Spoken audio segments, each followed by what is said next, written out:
Okay, so I plan on doing these little weekly videos more often because you guys loved the last one.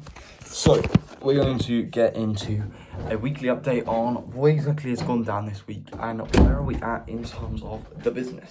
So currently we have spent a lot of the week working on our SOPs and all that stuff because our client acquisition system, 10 out of 10, working very, very, very, very well. Now, what we want to do from here is we want to implement what is called cluster teams. Now, the reason I want to implement cluster teams, and by the way, these videos are just going to be pure yap, me spilling my mind. And I have my notebook written down here on why I'm doing this. So basically, we're implementing cluster teams as they will allow us to scale and expand a lot quicker. As basically, when we spend time on cluster teams, we can implement in, basically, we can take on a client, right? And the client can be associated with a team. And this means that instead of running an agency on a size of, so say we're running an agency on a 3-client basis, we have 3 clients in total, then all we have to do from here is duplicate that agency model. So instead of just scaling up and adding in more people, maybe one person here, one person there, just hiring as we go, we have cluster team 1. Right, cluster team 1 can handle 3 clients, so video editor, script writer, appointment setter, and a social media manager. Cluster team 1 can handle 3 clients. It may cost me 1k a month. These are just random numbers just to explain the idea to you. But it may cost me 1k a month to run Z cluster team, right? But then those clients are then bringing me in 7k a month. So then that 6k a month can then be reused. And then that means that I can pre-fire building more cluster teams. And then within these cluster teams, they all follow SOPs. However, because we've already got one cluster team, we will never have to build SOPs again for service delivery because obviously HR, finances, there's loads and loads of other categories, right? But for the time being, we will never have to build SOPs again once we build these first sets of SOPs. So my plan from here is to actually build a locked-in cluster team, right? And I'm going to SOP the entire process of building the cluster team as well. Because then what I can do is I can get a human resources person in who can then build us cluster teams. Because what we want to do is we want to be able to obtain a new set of clients every single week. So that basically means onboarding 3 new clients every week. And if we're onboarding 3 new clients a week, then we need to expand a cluster team a week. And say the hiring process for a cluster team is 2 weeks, then we need to pre-fire that by over a week. So it's just a lot about planning, being able to carry on so that we don't churn over, because churn is the biggest enemy of an agency which is scaling into the figures that I'm heading into. And that's what I need to do. I basically just need to keep on looping back around and doing the same thing but improving it every single time. My goals are to take 75 calls this month, get 35 follow-up calls going, and then approximately from that I want to be closing a good amount of people. And yeah, at the moment I'm sort of on track, but I'm just going to be keep documenting the whole process in here. And currently in terms of SOPs, I've been structuring them out. However, it just takes so long to build SOPs and they're so draining on the mind. But I think what I need to do is I think I'm going to literally spend the next 3 days just blasting out SOPs.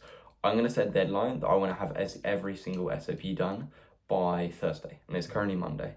So we're just literally going to blast out SOPs, and obviously they won't be done to the highest quality, but I want the structure of every single one done, because then I can go through, I can rewrite it in higher quality, and so on and so forth. And also this week, I am going to be spending a lot more time on reading. So we have our first book that we're going to be reading here. I have ordered Psycho-Cybernetics, Surrounded by Idiots, The Art of War, and one more sales book, and I cannot remember what it is. Another sales book, but I'm just going to be reading a lot more because, I wouldn't say I've reached my capacity of information on YouTube. Like, you never have 100%. Every single time you watch YouTube videos is valuable to you, you know what I mean? But I would say that I'm getting towards the point where I want to just be focused more in on actually doing things for the business. Like, I'm no longer in the point where I want to jump from agency model to agency model. I want to be doing this differently. I want to be doing this differently. I have something that's working. I just need to get good at doing what I currently do. And I think that's why book information is so useful. I didn't used to read as much as I should have, but I'm going to be getting into reading a lot more. I'm going to try and dedicate a minimum of half an hour a day to it. Obviously, with a revision, it's a bit more difficult, but I know I definitely scroll on my phone for over an hour a day. So there's definitely I could definitely take half an hour of that and put that into books very, very easily. So that's just me making excuses in my head.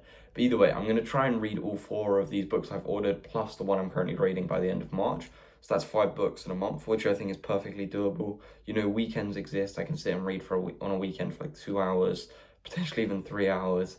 And I just need to like really get into this flow, because if I really do want to achieve my goals, then I don't just want to be getting base information that everyone gets. You know, book information is another quality, and the information that you can find within, like I've got some PDFs of books which are very, very hard to find.